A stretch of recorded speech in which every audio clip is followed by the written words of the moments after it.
রাজাকার এই আলবদর এগুলো কেউ খাবে না। এই ট্যাবলেটের দিন শেষ। কারণ যারা যুদ্ধ করেছে, যুদ্ধ করেনি অনেক লোক তো বিএনপির সাথেও ছিল। শাহজিজ তো সরাসরি বিএনপি মন্ত্রী ছিল। উনি আপনি বুঝে নিয়েন, উনি ছিল। তো এখন অনেক লোক তো আসছে এখানে। মন্ত্রী জামাত একটা সংঘবদ্ধ দল।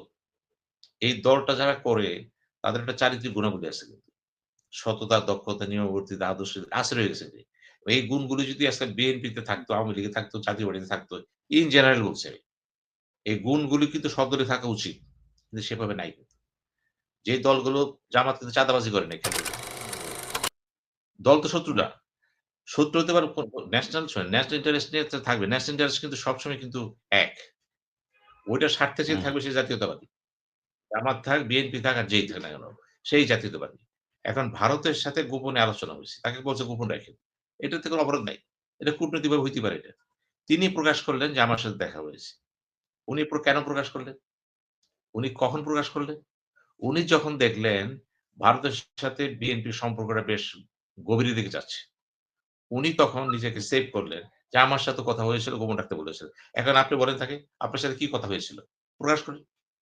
আপনি গোপন রাখেন নাই তো। আপনি বলছেন কি কথা হয়েছে আপনার সাথে?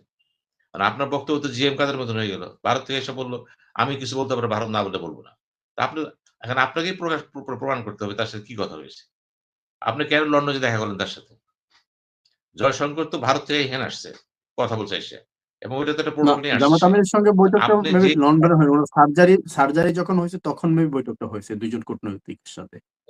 ঢাকায় হয়েছে বৈঠক। এখানে দেখা করতে গেছে তার সাথে। ঢাকায় হইছে। তো আচ্ছা। ঢাকায় হইছে আপনার সাথে সেটা গোয়েন্দা বাহিনী কেউ হবে। কেউ হবে হয়তো। যেটা বলা হচ্ছে। তো আপনার হুম, সাথে তো মূলত ভারতের কোনো একটা দেখা করেনি। দেখা করেছে তাদের পক্ষে গোয়েন্দা বাহিনীর লোকজন। অথবা ঢাকায় যারা বসবাস করে তারা দেখা করছে আপনার সাথে। এইটার এটা এক জিনিস না। কিন্তু আকাশ পাতাল পার্থক্য কিন্তু। এখন দেখা করছে অন্য জিনিস। উদ্দেশ্য ছিল আপনাদের সাথেও তো জানতে চাচ্ছে আপনারা কি চান। আপনারা কি ভারত বিরোধী বক্তব্য রাখবেন? সামনে কি ভারতের বিপক্ষে যাবেন? আমার তো ইন্টারেস্ট আছে। তার ইন্টারেস্ট উত্তর-পূর্ব ভারত। উত্তর-পূর্ব ভারত হচ্ছে ৮ টা স্টেট ভারতের। একমাত্র পথ হচ্ছে শিলিগুড়ি। ছোট নেক, চিকেন নেক। হুম, এখন আমি যদি বাংলাদেশের সম্পর্ক ভালো না রাখি, আমার তো সমস্যা। আমার চেয়ে কিন্তু ভারত আমাকে বেশি প্রয়োজন। কারণ তার তো ৮ টা স্টেট রয়ে গেছে। এবার সেখানে আবার মায়ানমারের সাথে ৪ টি স্টেট বর্ডার। ৪ টা স্টেটের। ওদিকে অরুণাচলের সাথে সিকিমের সাথে চায়না বর্ডার আছে কিন্তু। এগুলো কিন্তু দেখার ব্যাপার আছে আপনার এখানে। তো এইগুলি চিন্তা করতে গেলে তো সে তো বলতেই পারে, আমার স্বার্থ এখানে আছে। এটা তো হুম, তার কাছে খারাপ কিছু না। সে তার জাতীয় স্বার্থে দেখার ব্যাপার হচ্ছে এই জিনিসগুলোকে আমরা কিভাবে অ্যাড্রেস করব? কোন দল কিভাবে করবে এটা? বিগত সরকার যেটা করেছিল অতিমাত্রায় তারা ভারত নির্ভরশীল হয়ে গেছে। এই অতিমাত্রা হওয়ার কারণে যে ডিবাকল টা হয়ে গেছে এটা ভারত এখন বুঝতে পারতেছে। যে অতি নির্ভরশীলতার কারণে আমরা বাংলাদেশকে বুঝতে পারিনি। আমরা বুঝছি যে না ঠিকই আছে। শেখ হাসিনা যা করতেছে ঠিকই আছে। এই যে উপলব্ধিটা দেখেন। এই উপলব্ধি কিন্তু একটা অত্যন্ত পজিটিভ সাইন। এবং এই পজিটিভ সাইন এর আলোকে কিন্তু তার সাথে ভারতের যেই দেখা করে কথাবার্তা বলেছে। কিন্তু এখন আপনি বলতেছেন দেখা করেছে, তো আপনাকেই বলতে হবে দেখা করে কি বলছে। আপনি যখন প্রশ্ন করেন বিএনপির সাথে একটা আঁতাত আছে। তো আপনাকেও তো প্রশ্ন করা যায় যে আপনার সাথে কি বলছে? আপনাকে বলছে আমাদের সাথে আঁতাত করে? হুম, জামাতের সবচেয়ে বড় প্লাস পয়েন্ট দেখেন। আমি আগেই বলছি সবটা একসাথে বলতেছি এখানে। জামাত একটা সংঘবদ্ধ দল। এই দলটা যারা করে তাদের একটা চারিত্রিক গুণাবলী আছে কিন্তু। সততা, দক্ষতা, নিয়মাবর্তিতা, আদর্শ আছে রয়ে গেছে। এই গুণগুলো যদি আজকে বিএনপিতে থাকতো, আওয়ামী লীগে থাকতো, জাতীয় পার্টিতে থাকতো, ইন জেনারেল বলছি আমি। এই গুণগুলি কিন্তু সব দলে থাকা উচিত। কিন্তু সেভাবে নাই কিন্তু। যে দলগুলো জামাত কিন্তু চাঁদাবাজি করে নাই খেয়াল করবেন। এবং অনেকগুলি কমিটমেন্ট হুম, তার আছে কিন্তু। এই কমিটমেন্ট গুলো কিন্তু পুরো সমাজকে গড়ে তোলার জন্য। আজকে বাংলাদেশের প্রধান সমস্যা কি? মানুষ নাই। পরিবার নাই। ইউনিভার্সিটি নাই। কলেজ নাই। কোন একটা প্রতিষ্ঠানের মধ্যে একেবারে বেইমানির চরমে চলে গেছে সব। কারণ ইমানটা নষ্ট হয়ে যাচ্ছে তো। Commitment to myself, commitment to Allah. আমার নিজের কাছে কোন কমিটমেন্ট নাই। আল্লাহ তো পরের ব্যাপার। এই জিনিসগুলি কিন্তু অবক্ষয়, সমাজের অবক্ষয় হয়ে যাচ্ছে কিন্তু। এই অবক্ষয়গুলো নিয়ে কিন্তু জামাত ইসলাম কথা হুম, বলতেছে। এবং শুধু কথা বলতেছে না, তারা তো প্রমাণ করে দিছে জামাত ইসলামের সাথে জড়িত আছে। তারা কিন্তু এই জিনিসগুলোকে ধারণ করতেছে এবং তারা প্রমাণ করছে যে আমরা আছি। তারা মানুষের পাশে দাঁড়াচ্ছে। কথা বলতেছে। এই জিনিসগুলির সাথে কিন্তু আপনার ওই ৭১ নিয়ে চিন্তা করবেন না। আমার এক ভাই বলেছে এরা কি রাজাকার? না। রাজাকার এরা না। রাজাকারের সন্তান বলতে পারবেন না। এখন গালি দিবেন কেন আপনি? এরা সব বাংলাদেশ। পুরো জামাত ইসলাম বাংলাদেশ। এই 54 বছর 55 বছর প্লাস 10 বছর রাখেন। 65 বছর বয়স যা সে তো রাজা হতে পারে না। এখন তার চিন্তা সে বাংলাদেশের নাগরিক। ওই অপবাদক একসময় থাকবে না। এইবার নির্বাচনে আসলে দেখবেন ওই অপবাদক কমে যাবে কিন্তু। ওই দিনটা সময় হয় না। আর জামাত ইসলাম যতই সংঘবদ্ধ হবে, মিশতে পারবে, থাকবে। যেমন ধরেন কর্নেল অলি, মুক্তিযোদ্ধা, কঠিন মুক্তিযোদ্ধা, মেজর আক্তার, তারা জামাত ইসলামে জয়েন করেছে। কেন করলেন? আপনি নির্বাচনের ইলেকট্রাল কর্মসূচি দিয়েছেন। কেন করলেন? আবার জামাত ইসলামের সাথে কিন্তু একসময় আওয়ামী লীগের সম্পর্ক ভালো ছিল। একসময় বিএনপির সম্পর্ক ভালো ছিল। হুম, তারা মন্ত্রীও ছিল কিন্তু সেখানে। তো কোন প্রশ্ন হলো যারা বলেন রাজাকার, তাদের এখন প্রশ্ন করা উচিত। রাজাকারের সাথে কে মন্ত্রী দিলেন? আল মুজাহিদি, মতিউর রহমান নিজামী তো মন্ত্রী ছিল কেন? এবং তারা মন্ত্রী অবস্থা প্রমাণ করছে সৎ কাহাকে বলে, সততা কাকে বলে। তারা যখন সার্কিট হাউস যেত, ওই যে খাবারটা খেত কর্মীরা দেখা করতে আসতো, বিলটা স্পটে দিয়ে আসতো। সরকারের পয়সা কিন্তু কর্মীরা খাইত না। এগুলো দেখবেন না? খালি গালি দিবেন খালি, হ্যাঁ? এই গালিটা কেন দিচ্ছেন?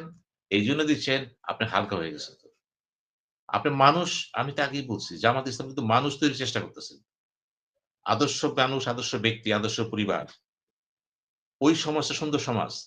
এই যে আহ্বান জানাচ্ছে, এটা যারা পছন্দ করে না তার একটা গ্রুপ আছে সমালোচনা করবে। যারা বলগাহীন জীবনযাপন করবে, যা খুশি তাই করবে, তারা পছন্দ করবে না তো। ডিসিপ্লিন লাইফ তো সবাই পছন্দ করে না। তো জামাত ইসলাম তো ওই সংজ্ঞাটা দিচ্ছে ভিতরে। এখন তাকে দেখবেন ওইভাবে দেখেন। ৫৪ বছর পরে আর এগুলো কুয়েন না।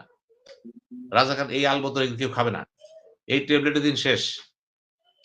কারণ যারা যুদ্ধ করেছে, যুদ্ধ করে নাই অনেক লোক তো বিএনপির সাথেও ছিল। শাহজিজ তো সরাসরি বিএনপি মন্ত্রী ছিল। উনি আপনি বুঝে নেন, উনি ছিল।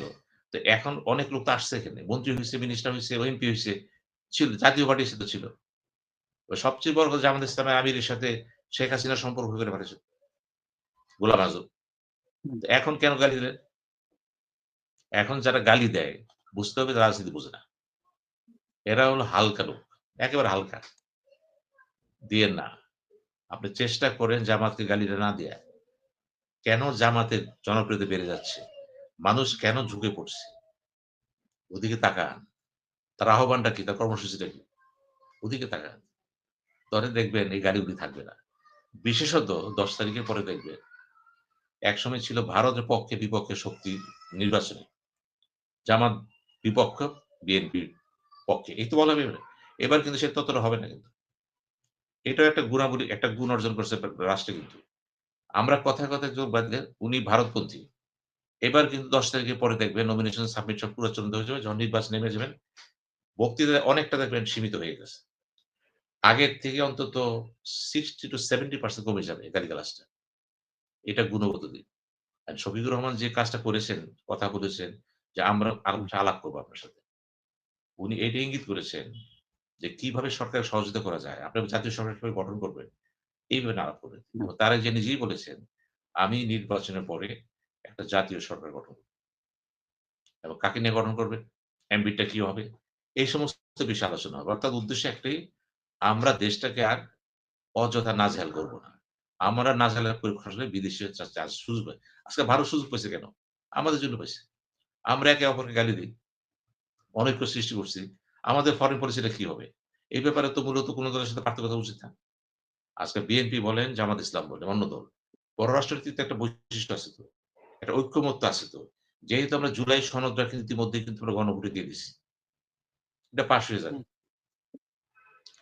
দিয়ে দিয়েছেন যেহেতু, এখন এই কর্মসূচি কি আপনি গ্রহণ করবেন? আপনাকে সময় দিয়েছে ৬ মাস, ১ বছর, ধরেন ২ বছর। এই ২ বছরের মধ্যে আপনি কতটুকু বাস্তবায়ন করবেন? বিএনপি যেখানে বলেছে কিছু, কিছু জায়গায় তারা নোট অফ ডিসেন্ট দিয়েছে, করবে না। যেখানে দেয় নাই সেটা করবে তো। সেই জিনিসগুলো সংস্কার। এই যে বললেন জুলাইয়ের পরিবর্তনটা কি? জুলাইয়ের ঘটনার মধ্যে তো সংস্কার চলে আসবে। জুলাই মানে একটা পরিবর্তন। জুলাই মানে কিন্তু বদল না। আমার এক ভাই বলছিলেন, আমি তাকেই বলছি, ইয়েস এটা একটা পরিবর্তন কিন্তু। এই পরিবর্তনটা করতে হবে কিন্তু কাগজে কলমে সাংবিধানিকভাবে এবং বাস্তবে। যেমন